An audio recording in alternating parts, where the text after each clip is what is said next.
Hi friends, जैसा कि आज इंडियन ज्योग्राफी का चौथे लेक्चर के रूप में आज हम सबसे पहले तो आपको ये बताएंगे कि जो 82.5 मानक रेखा है, यामोत्तर रेखा है, मध्याह्न रेखा है। अर्थात मध्याह्न रेखा क्यों कहा गया है? क्योंकि यह भारत के बीचों बीच से लगभग बीचों बीच से जाता है 82.5 और याद रखिएगा जितने भी देशांतर रेखा है केवल वह टाइम जोन के लिए है। टाइम जोन यानी मानक समय के लिए बनाए गए, टाइम क्षेत्र के लिए बनाए गए। तो आइए चलते हैं, हम अच्छे से इसको समझते हैं। तो आइए सबसे पहले एक ग्लोब बनाते हैं।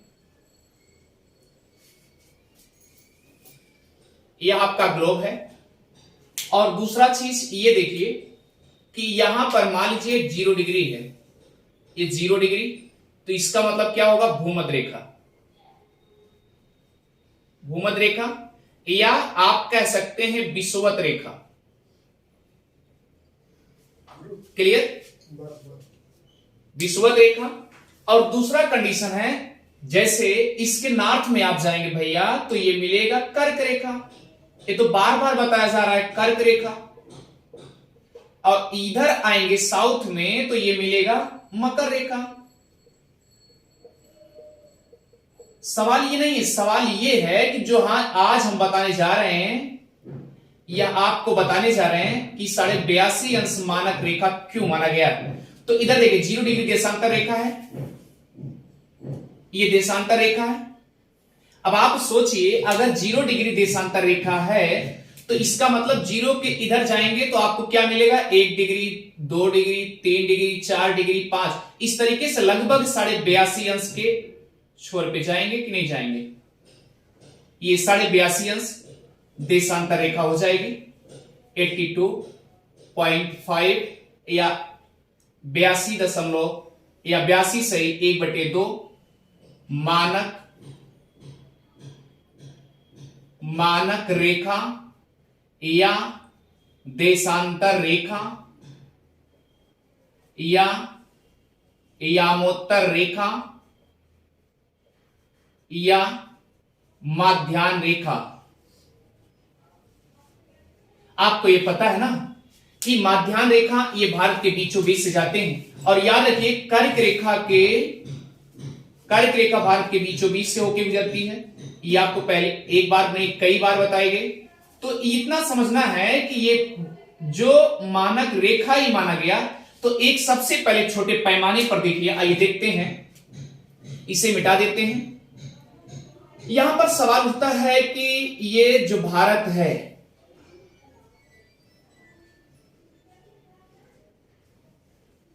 ये जो आपका भारत है, भारत का पूर्वी छोर अरुणाचल प्रदेश और पश्चिमी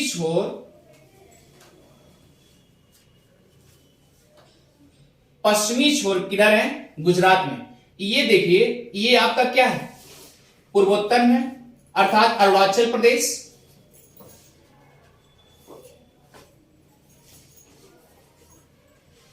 अरुणाचल प्रदेश। अब देखिए ये 97.25 मिनट यानी 97 डिग्री और 0.25 क्लियर हो गया। इधर का पोर्शन जाएंगे तो आपको मिलेगा 68.7 क्लियर, यानी ये मिनट में होगा। तो ये पश्चिम हुआ। अब देखिए आपको देखने की जरूरत ये है कि अगर ये पूर्वोत्तर में है, ये पश्चिम में है, तो सबसे पहले आपको ये भी पता है कि सूर्य पूर्व में उगता है। इसका मतलब अरुणाचल प्रदेश में ही सबसे पहले आएगा। ये बात तो पकड़ में आ गई। तो ये सोचिए यहां अगर सबसे पहले अगर 7, देखिए ध्यान से, 7 बजे हैं, 7 बजे सूर्य उग गया तो इसका मतलब यहां पर 9 बजे सूर्य उगेंगे। जबकि टाइम 7 तो यहां भी रहेगा ना, टाइम यहां 7 है, केवल उगने की प्रक्रिया जारी रहेगी। अगर यहां 7 बजे सूर्य उगा तो इसका मतलब यहां 9 बजे सूर्य उगेगा। ये बात तो समझ में आ गई, क्योंकि हमने यहां बताया था नारायण जो कि दलदली क्षेत्र है, और यहां पर मैंने बताया था गौर माथा या गुहार मोती, ये बताए गए थे ना। तो इसके पहले जो बताए गए। अब दूसरा कंडीशन, ये जो 82.5 अंश मानक रेखा है कितने राज्यों से होके गुजरती है, ये मैंने बताया था। तो 5 राज्यों से ट्रिक बताया गया था, 5 राज्यों से ट्रिक बताया गया था। कौन कौन, इसके पहले मैं बता चुका हूं। 5 राज्यों का ट्रिक क्या बताए थे उमा आओ छत्तीसगढ़, उमा आओ छत्तीसगढ़। अब देखिए उससे क्या हुआ, उत्तर प्रदेश, और मां से मध्य प्रदेश, आ से आंध्र प्रदेश, ओ से ओडिशा और छत्तीसगढ़। भैया एक चीज आप समझो, ये तो हम समझ गए कि 5 राज्यों से गुजर रही है। सवाल ये 5 राज्यों का नहीं है। 5 राज्यों अगर क्रम से पूछ लिया जाएगा तो क्रम से सजाएंगे कैसे। सबसे पहले क्या करेंगे, उत्तर प्रदेश, उत्तर प्रदेश, और उसके बाद क्या होगा, मध्य प्रदेश। क्लियर। उसके बाद क्या होगा, आप ध्यान दीजिए, मध्य प्रदेश से कौन अलग हुआ है, छत्तीसगढ़। इसका मतलब क्या होगा, छत्तीसगढ़, ये छत्तीसगढ़ हो गए। उसके बाद क्या आएगा, ओडिशा आएगा। क्लियर। उसके बाद क्या आएगा, आंध्र प्रदेश, एपी। तो ये क्या हुआ, नॉर्थ से साउथ, यानी उत्तर से दक्षिण या दक्षिण से उत्तर की तरफ आप ले जाएंगे। तो इस तरीके से क्रम में आपको याद करना होगा ये मानक रेखा। और जैसा कि पहले हमने इसके पहले बता दिया कि छत्तीसगढ़ का 3 जिला है, 3 जिला, जिसमें जो मध्य में है, छत्तीसगढ़ के 3 जिलों में मध्य में जो है उसका नाम है सूरजपुर जिला, सूरजपुर जिला। अब भैया अगर सूरजपुर जिला है तो याद रखिए सूरजपुर जिले में क्या कंडीशन है, इसका मतलब यहां पर क्या है, कर्क रेखा और 82.5 अंश मानक रेखा जो माने गए हैं वह उन दोनों का क्या है, कटान बिंदु है।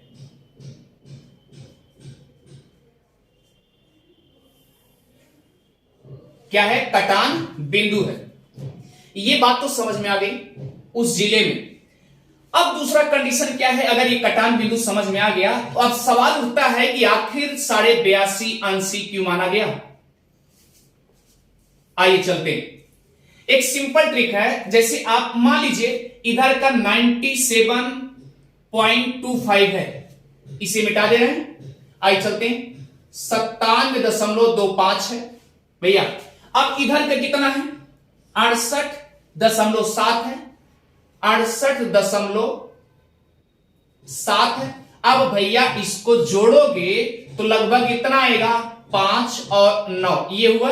अब पॉइंट, और 8 7 15 के 5 और 9 6 15, 15 1 16। क्लियर हो चुका है। अब ध्यान दीजिए, अब कहने का मतलब देखिए, कब जब आप एवरेज आप निकालते हैं तो क्या करते हैं, एवरेज जब क्या करते हैं, दोनों पदों को क्या करते हैं, जोड़ते हैं। और अगर द्विपद हैं, 2 से भाग भी करते हैं। ये बात पता समझ आ गया, यानी प्रथम अंक या लास्ट अंक ऐसे जोड़ करके जितने पद रहते हैं उससे उतने से भाग किया जाता है, तो ये एवरेज होता है। एवरेज जो निकलता है वो मध्याह्न होता है। तो सेम कंडीशन, इन दोनों को जोड़ लिया मैंने, जब जोड़ लिया तो अब कितने पद हैं, एक अंक है और दूसरा अंक इधर है। क्लियर है। तो इन दोनों को जोड़ने के बाद जो रिस्पांस आया, इसका मतलब 1 2 पद है, इसलिए 2 से डिवाइड कर दिए इसको। तो कितना आ गया, लगभग कितना आएगा, 82.5 आएगा कि नहीं आएगा, आएगा। क्योंकि देखिए 2 से भाग करेंगे, 2 8 16 होगा। क्लियर। और 2 दूना 4 होगा, 2 2 जा 4, और उसके बाद 1 बचेगा, दशमलव आगे 5 करेंगे, तो इसका मतलब 82.5 एवरेज में आ चुका है। इसका मतलब 82.5 अंश आप यहां पर मानक रेखा मान लेंगे, दोनों तरफ से मध्याह्न हो गया। क्लियर। ये बात तो समझ में आ गई। अब सवाल उठता है कि अगर 82.5 अंश आया है तो ये तो मानक, ये समझ में आ गया 82.5 अंश आया है, लेकिन ये सिचुएशन 82.5 अंश क्यों माना, ये इसको जोड़ करके दोनों का एवरेज निकाल करके 82.5 अंश भारत के मध्याह्न में निकल आया। ये बात तो पकड़ में आ गई। अब सवाल उठता है कि पृथ्वी के अंतः कोणों का योग, पृथ्वी कैसा है, गोला है, अर्थात पृथ्वी गोलाकार माना जाता है ना भैया। अगर गोलाकार में अगर माना जाता है तो वृत्त के अंतः कोणों का योग सेम हो जाता है। तो क्या करेंगे, वृत्त के अंतः कोणों का योग क्या होता है, 360 होता है। ये बात समझ में अच्छे से आ गई, क्लियर भैया। अच्छा, इसका मतलब पृथ्वी है तो हमारी सब पृथ्वी इसी में है ना, गोलेकार में है। अगर पृथ्वी गोलेकार में है तो आइए चलते हैं इसके बारे में थोड़ा डीपली समझते हैं। अब सवाल उठता है कि अगर 360 है यहां से लेके यहां तक, तो हमारी पृथ्वी क्या करती है, सूर्य का चक्कर लगाती है। और अपने अक्ष पे क्या करती है हमारी पृथ्वी, ध्यान दीजिए, हमारी पृथ्वी सूर्य का चक्कर 365 दिन लगभग 6 घंटे माना जाता है। एक चक्कर ये भी याद रखिएगा।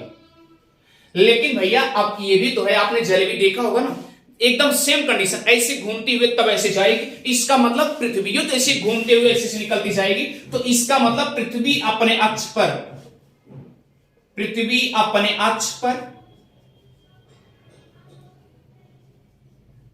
घूमती है एक चक्कर कितने देर में, 24 घंटा। क्लियर भैया, लगभग बताया जाता है, लगभग। क्लियर।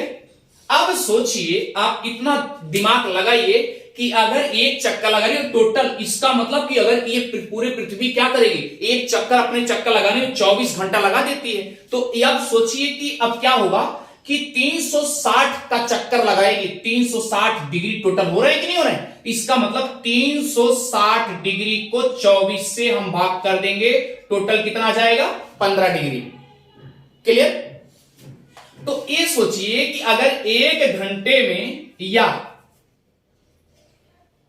ध्यान दीजिएगा, एक घंटे में 15 डिग्री, क्लियर हुआ कि अगर एक घंटे में 15 डिग्री, तो भैया हो अब आप सोचिए 15 डिग्री, या आप ऐसे सोच लीजिए कि अगर 15 डिग्री कितने घंटे में, एक घंटे में। अब एक घंटा बराबर क्या होता है, एक घंटा बराबर क्या होता है, 60 मिनट। क्लियर। तो अब देखिए, तो एक डिग्री घूमने में कितना टाइम लगाएगी, आप समझदार है ना। तो क्या करेंगे, 60/15, तो क्या हो जाएगा, 4 मिनट लग जाएंगे।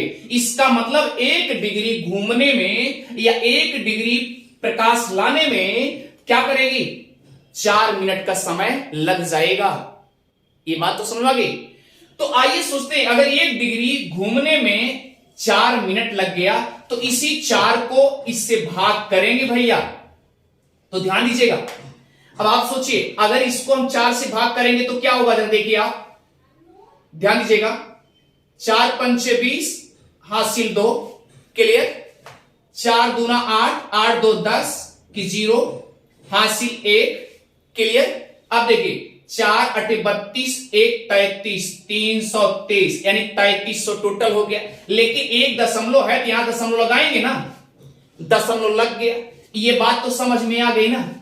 अगर भैया ये समझ में आ गया, यानी एक डिग्री पार करने में भैया ऐसे देशांतर हैं। आप बताइए जितने देशांतर सबको पार करने में क्या लगेगा, एक देशांतर पार करने में 4 मिनट लग रहे हैं। अब टोटल पार करने में 360।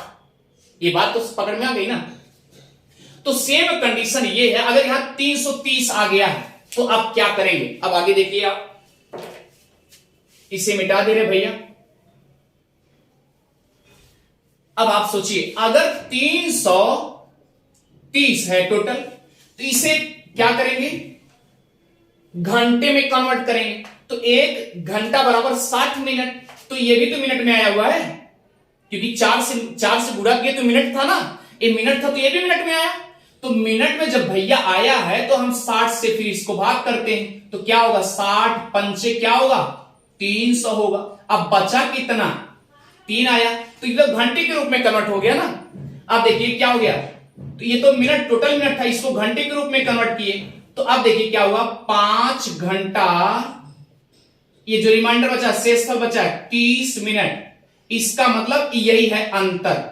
तो हमारा जो ग्रीनविच 0 डिग्री लंदन से गुजरती है, और ग्रीनविच लाइब्रेरी है, याद रखना लंदन की लाइब्रेरी है, तो वहां से, उस स्थान से, लाइब्रेरी से ये 0 डिग्री जब घूम देशांतर रेखा जाती है, वहां से 5.5 घंटा क्या है, पूर्व साइड है भैया। ये 0 डिग्री है ना, तो ये क्या है, ग्रीनविच है ना, जीएमटी है कि नहीं है, ग्रीनविच लाइन है, ये लंदन के लाइब्रेरी से निकली। अब सोचिए भैया, इधर से हम पूरब जाते हैं, तो इसका मतलब कि 5.5 घंटे का अंतर हो चुका है। अब इतना अंतर समझ में आ गया, 5.5 घंटा हो गया, ये इतनी दूरी पर है।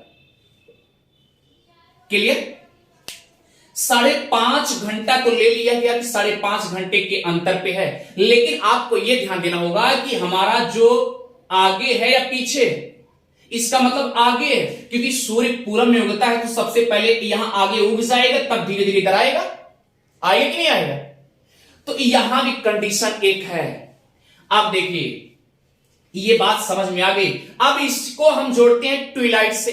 अब ट्विलाइट की कंडीशन क्या होती है, ट्विलाइट यानी भैया जब भी सूर्य चलेगा, जरा ध्यान दीजिएगा, क्योंकि हमारी पृथ्वी सूर्य का चक्कर लगाती है पश्चिम से पूरब, पश्चिम से पूरब, तो ये आपका क्या है, पश्चिम है, और ये क्या है आपका पूरब है। पश्चिम से पूरब जा रही है ना, तो स्वाभाविक सी बात है कि अगर पूरब से, अब ये सूर्य की रोशनी और इधर पड़ रही है पूरब साइड, क्योंकि भैया सूर्य पूरब में होगा तो सबसे पहले रोशनी है तो पूर्व में देगा ना। अगर पूरब में देगा तो एक देशांतर पड़ा, फिर दूसरे देशांतर पड़ेगा, फिर तीसरे देशांतर पड़ेगा, फिर चौथे देशांतर पड़ेगा, फिर पांचवें देशांतर पड़ेगा, फिर छठवें देशांतर पड़ेगा, फिर 7वें 8वें, इस तरीके से पढ़ता हुआ लगभग 360 तक जाएगा कि नहीं जाएगा। इसका मतलब पूरब में होगा, सबसे पहले लाइट तो इधर ही आएगी ना, ये बात तो समझ आ गई। अब चलते हैं हम ट्विलाइट। सवाल उठता है ट्विलाइट क्या है। अब ट्विलाइट समझने के लिए, अगर ट्विलाइट आप समझ गए तो ये समझ जाएंगे क्या कंडीशन बन रही है। एक कंडीशन आपको समझा दिया गया, 5.5 घंटे आगे हैं, यानी ग्रीनविच लाइन से, यानी 0 डिग्री देशांतर रेखा से हमारा जो मानक देशांतर है भैया, वह कितना घंटा आगे है, आगे है, पीछे कभी मत बोलना, क्योंकि भैया सूर्य से पहले रोशनियां अपने ही पड़ जाएंगे, पड़ेंगे नहीं पड़ेंगे, तब उसके बाद 0 डिग्री पहुंचेगी। ये बात तो समझ में आ रही है ना। तो आइए चलते हैं ट्विलाइट समझते हैं। अगर ट्विलाइट की परिभाषा अगर कोई पूछता है ट्विलाइट क्या है, तो ट्विलाइट के बारे में देखते हैं डीपली थोड़ा सा, उसके बाद आगे बढ़ते हैं। लगभग हमें लगता है कि ये 5.5 घंटा का मसौदा आपके लिए समझ में अच्छे से आ गया होगा। आइए चलते हैं ट्विलाइट के बारे में डीपली समझ लेते हैं। ये ट्विलाइट क्या है।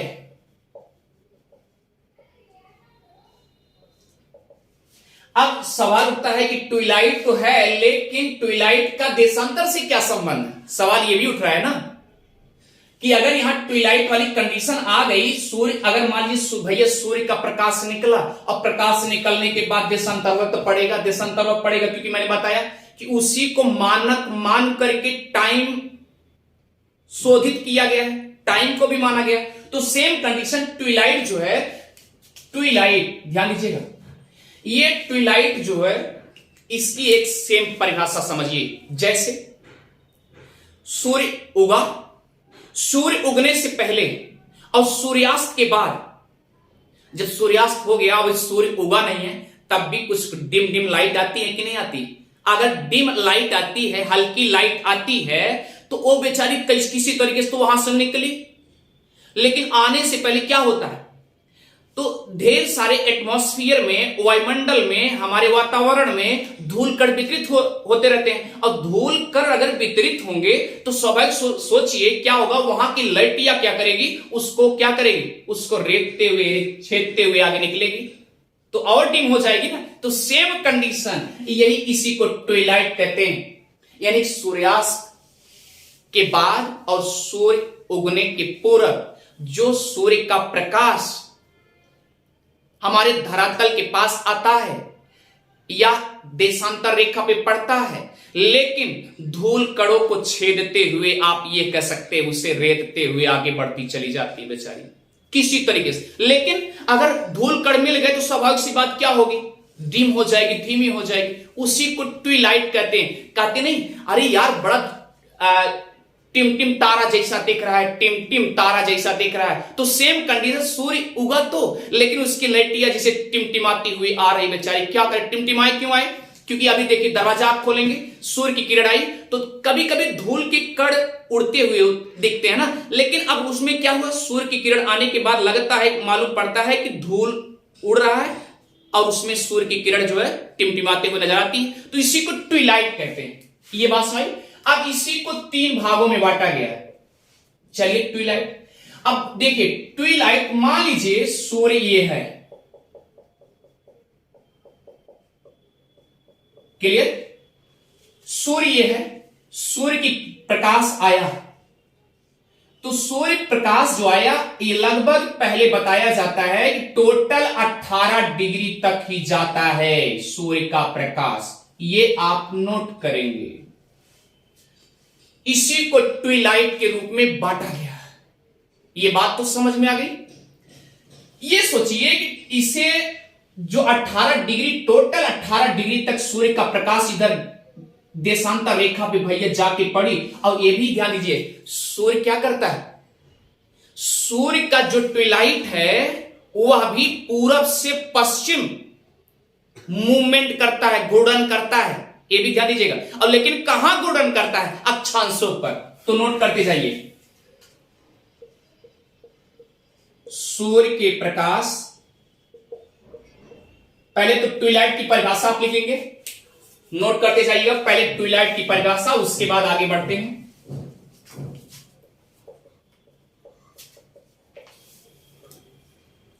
ट्विलाइट की परिभाषा एकदम सिंपल तरीके से लिखिए। सूर्य के उगने से पहले और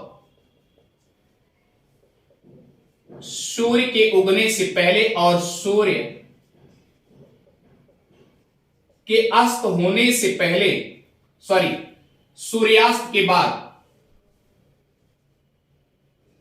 सूर्य अस्त के बाद, अस्त मतलब डूब जाना, डूबने के बाद, अस्त के बाद जो प्रकाश हमारे वायुमंडल में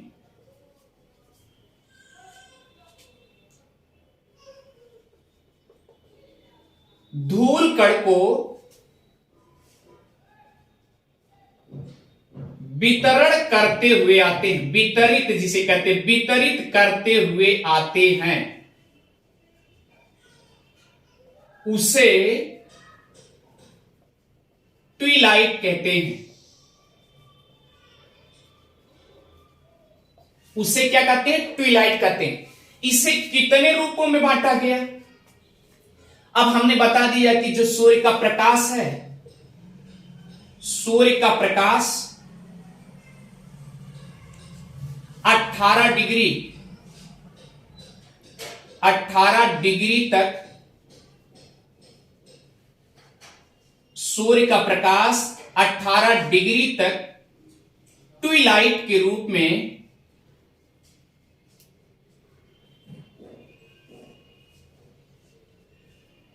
प्रकाशित करता है। वेरी वेरी इंपॉर्टेंट है, 18 डिग्री तक। और याद रखिए इसकी क्वालिटी क्या है, ट्विलाइट का जो प्रकाश है वह भी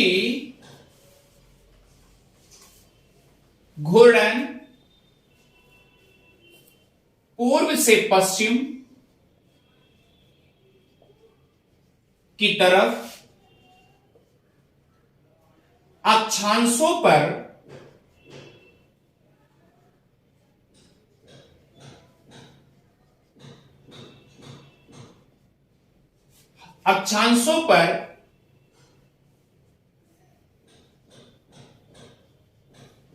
करते रहते हैं। क्योंकि जब तक सूर्य का प्रकाश पड़ेगा तब तक उसके पहले क्या होगा, ट्विलाइट की किरणें आती रहेंगी, प्रकाश आते रहेंगे। इसे ट्विलाइट को बांटा गया 3 भागों में। नोट करते जाइएगा, इसे ट्विलाइट को 3 भागों में बांटा गया। नंबर एक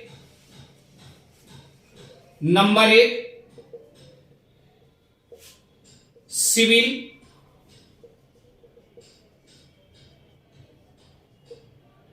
ट्विलाइट, दूसरा नॉटिकल ट्विलाइट, तीसरा एस्ट्रोनॉमिकल ट्विलाइट। अब भैया अब तो यहां फिर क्वेश्चन खड़ा हो गया कि सर जी ट्विलाइट तो 3 भागों में बांट दिए, लेकिन सिविल ट्विलाइट और नॉटिकल ट्विलाइट और एस्ट्रोनॉमिकल ट्विलाइट ये क्या है, इसके बारे में थोड़ा बताइए।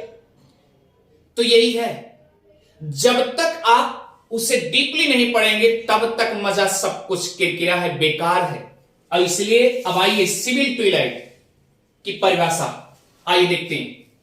इसे मिटा दे रहे हैं, आप इसे नोट करते जाइएगा।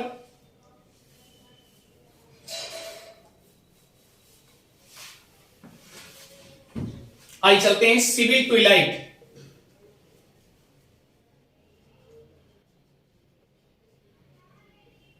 देखिए सिविल ट्विलाइट को नागरिक ट्विलाइट भी कहते हैं।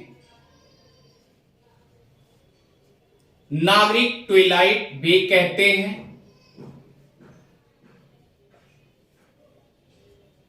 क्लियर, नागरिक ट्विलाइट भी कहते हैं।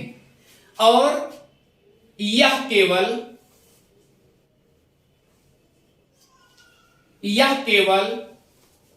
6 डिग्री तक ही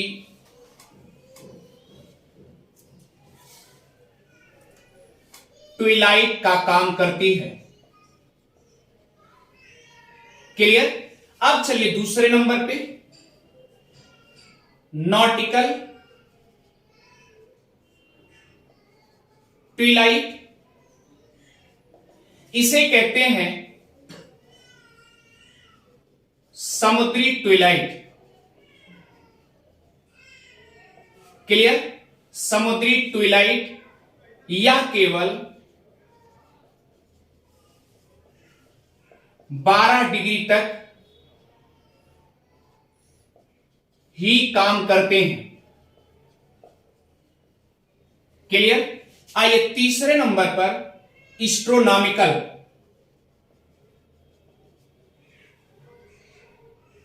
एस्ट्रोनॉमिकल ट्विलाइट।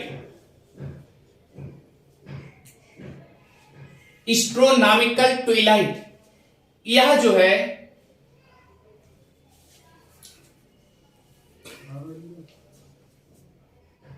क्या क्या है, civil twilight, nautical twilight, astronomical, जो क्या बोलते हैं उसको, खगोली।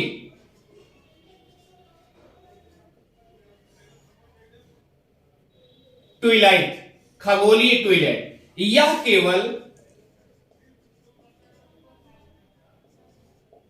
18 डिग्री तक ही काम करते हैं। ये बात तो समझ में आ गई। अब देखिए भैया, अब यही समझ लीजिए, मान लीजिए सूर्य है। क्लियर, अब इसका ट्विलाइट क्या करेगा, क्योंकि मैंने बता दिया सूर्य उगने से पहले और सूर्य अस्त होने के बाद, यही ट्विलाइट का कंडीशन होता है। तो अब ये यहां से इसकी किरण निकली, प्रकाश निकला, तो याद रखिए 6 डिग्री तक आएगी। अगर 6 डिग्री तक आती है तो यह क्या करेगी, या सिविल होगी, सिविल ट्विलाइट का काम करेगी। इसका मतलब खूब तेजी से काम करेगी। क्लियर, अच्छा खासा यहां प्रकाशवान होगा।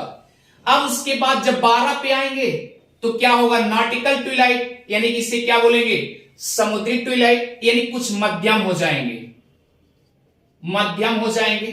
क्लियर, अब उसके बाद जब 18 पे आएंगे तो ये तो भैया अब इधर सबसे हाईएस्ट था, 6 पे सबसे हाईएस्ट था, तो 12 पे क्या हो गया, मध्यम हो गया। तो 18 पे आप समझदार हैं, 18 पे क्या होगा, सबसे निम्नतम हो जाएगा।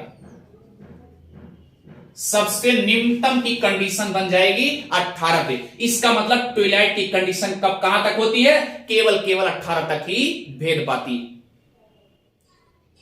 इतनी बात तो समझ में आ गई ना अच्छे से। मुझे लगता है कि सिविल ट्विलाइट और नॉटिकल ट्विलाइट, एस्ट्रोनॉमिकल ट्विलाइट ये आपको अच्छे से समझ में आ गए होंगे। तो याद रखिए, ये कंडीशन मैंने बताया था कि 82.5 अंश मानक रेखा ये क्यों माना गया, ये आपको अच्छे से पता चल गया। एक कंडीशन ये भी था कि 18 दूना 36, यानी लगभग कितना होता है, दोनों का अंतर कितना होता है, यानी 68.7 और इधर 97.25, दोनों को क्या करते हैं, इन दोनों का मध्यांतर लगभग बता देते हैं, 30 का अंतर होता है ना, 30 का अंतर होता है। अब 30 का जब अंतर हो गया भैया, देखो ये देशांतर रेखा है ना, ये देशांतर रेखा है, तो 68.7 और 97.25, क्लियर है। अब सोचिए इन दोनों में लगभग कितने का अंतर है, लगभग 29.18 का अंतर है। इसे क्या मान लिया जाता है, लगभग 30 डिग्री मान लिया जाता है, लगभग मान लिया गया।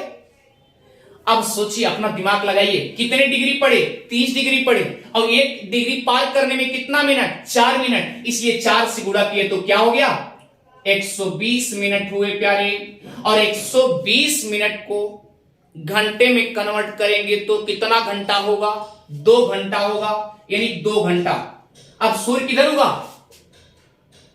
भारत के पूर्व में हुआ, अरुणाचल प्रदेश 97 डिग्री सबसे पहले आया, क्लियर। अगर 97 डिग्री के पास आया, सबसे पहले आया, तो आप अंदाजा लगा सकते हैं, यानी क्या 7 बजे होगा, तो यहां पर 2 घंटे का अंतर होगा कि नहीं होगा, 2 घंटे का अंतर होगा, क्योंकि सबसे पहले अरुणाचल प्रदेश में हुएगा। इसका मतलब अगर 7 बजे यहां अरुणाचल प्रदेश में हुआ, अरुणाचल प्रदेश में अगर 7 बजे होगा, तो इसका मतलब 2 घंटे का अंतर, यहां 9 बजे के आसपास उगेगा सूर्य ना, क्लियर है ना, 2 घंटे का अंतर है। अच्छा ठीक है, ये तो बात समझ में आ गई। तो इसका मतलब यहां भी ट्विलाइट और ये सिविल लाइट और नॉटिकल ट्विलाइट, एस्ट्रोनॉमिकल ट्विलाइट, यहां भी तो एक कंडीशन बनती होगी ना। तो सेम कंडीशन है 6 डिग्री तक, वहां से 6 डिग्री, फिर ऐसे निकालते जाइए 12 डिग्री, फिर वहां से निकालते जाइए एस्ट्रोनॉमिकल डिग्री, इस तरीके से निकालते जाएंगे तो लगभग 82.5 के आसपास जाके वो भी मानक मान लिया जाता है। 2 कंडीशन हो गए। 82.5 अंश मानक क्यों माना गया, मैंने बताया इसके पहले, एक औसत एवरेज के रूप में, एक अभी बता दिए कि इन दोनों को मानक के रूप में इसको मान लिया गया। तो अगर एग्जैक्टली देखना चाहोगे तो याद रखना, ये 2 घंटे 1 घंटा एग्जैक्टली, क्योंकि भैया कम है, 30 घंटे में कुछ कम है, इसलिए क्या होगा, 1 घंटे 57 मिनट और 12 सेकेंड।